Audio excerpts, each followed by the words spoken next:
Kanhaiyalal Taylor को तो हम नहीं लौटा सके, लेकिन उसके परिवार को संबल प्रदान करवाया।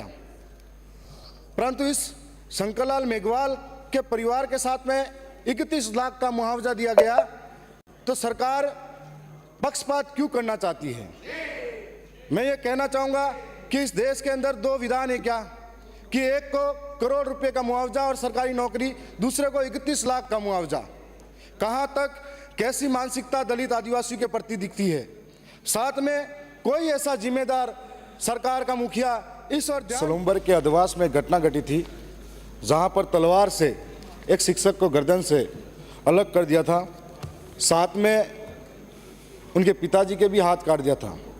4 दिन तक कई सामाजिक संगठन के साथी मोर्चरी के बाहर धरने पर बैठते हैं। अंत में कल बहुत सारी मांगों को मानकर सहमति हुई, परंतु एक घटना पूर्व में भी हुई थी। उसी उदयपुर के अंदर कन्हैयालाल टेलर की हत्या हुई थी। तब सरकार तत्परता दिखाते हुए 1 करोड़ का आर्थिक सहायता परिवार को नौकरी दी गई। मैं कन्हैयालाल टेलर को तो हम नहीं लौटा सके, लेकिन उसके परिवार को संबल प्रदान करवाया। परंतु इस शंकरलाल मेघवाल के परिवार के साथ में 31 लाख का मुआवजा दिया गया, तो सरकार पक्षपात क्यों करना चाहती है? मैं ये कहना चाहूँगा कि इस देश के अंदर दो विधान है क्या, कि एक को करोड़ रुपए का मुआवजा और सरकारी नौकरी, दूसरे को 31 लाख का मुआवजा। कहाँ तक कैसी मानसिकता दलित आदिवासी के प्रति दिखती है? साथ में कोई ऐसा जिम्मेदार सरकार का मुखिया इस और ध्यान तक नहीं देता है। मैं एक और बताना चाहूँगा कि दरियावद विधानसभा के मोंगाणा के अंदर 3 दिन पहले एक बहुत गंभीर घटना घटती है। सूरजमल लबाना और लक्ष्मीबाई, इनकी उसके पुत्र ने हत्या कर दी, और साथ में एक छोटा 2 वर्ष का बच्चा था जिसकी भी हत्या हुई है। और जो लक्ष्मीबाई थी वो गर्भवती थी 6 माह की। आज 3 दिन हो गए, कोई अता पता नहीं है। मैं आपके माध्यम से सरकार से मांग करता हूं कि जितने भी आरोपी हैं इन सबको कड़ी से कड़ी सजा मिले और इसकी पूरी जांच हो। साथ में उस परिवार को जातिगत रूप से प्रताड़ित करते हुए अलग निकाला गया था, 11 लाख का जुर्माना दिया था, उन सब लोगों के खिलाफ सख्त से सख्त कार्रवाई हो। धन्यवाद। राम सिंह काला। माननीय अध्यक्ष महोदय, आपने मुझे बोलने का अवसर दिया, इसके लिए धन्यवाद। अभी ये शंकरलाल वाला जो प्रकरण था, इसमें मैं निवेदन करना चाह रहा हूँ कि ये घटनाएं होती क्यों हैं और स्पेशली दलित समाज के प्रति क्यों होती है। इसका मुख्य कारण है कि जब अच्छी तरह से इसका जो अखबार लाया हूँ सर मैं, उसके अंदर लिखा कि उसने अच्छा लोकेशन पे मकान बना लिया था, इसकी वजह से वो जलन रख रहे थे और इसकी वजह से क्या की हत्या की गई।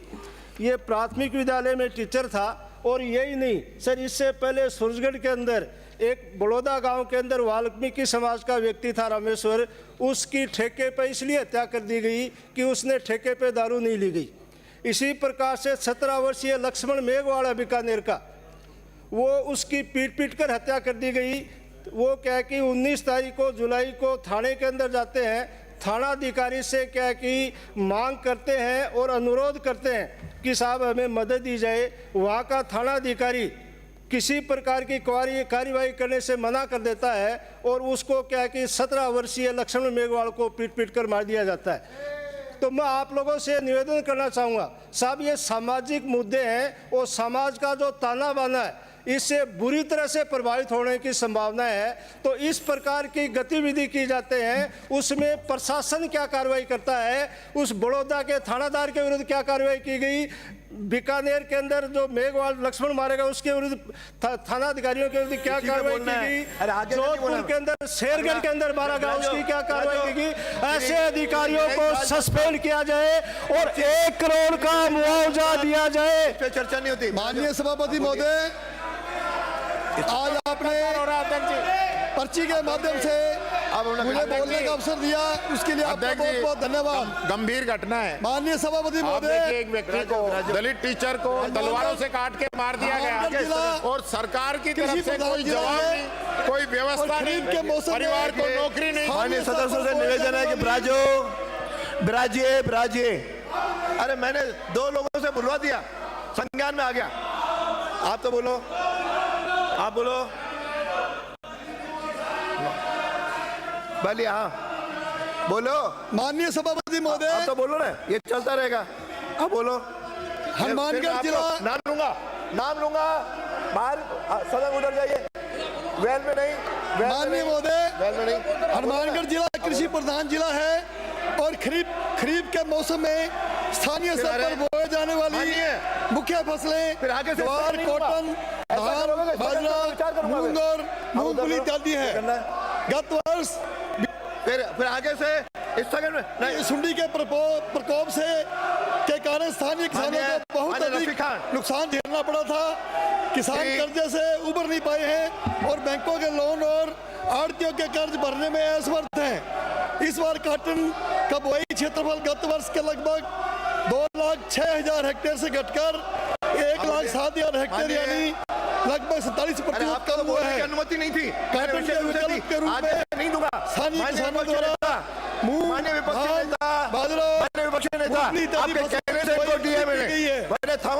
इसमें मैं मूंगफली की फसल की ओर आपका ध्यान आकर्षित करना चाहता हूं। इस बार मूंगफली का बुआई क्षेत्रफल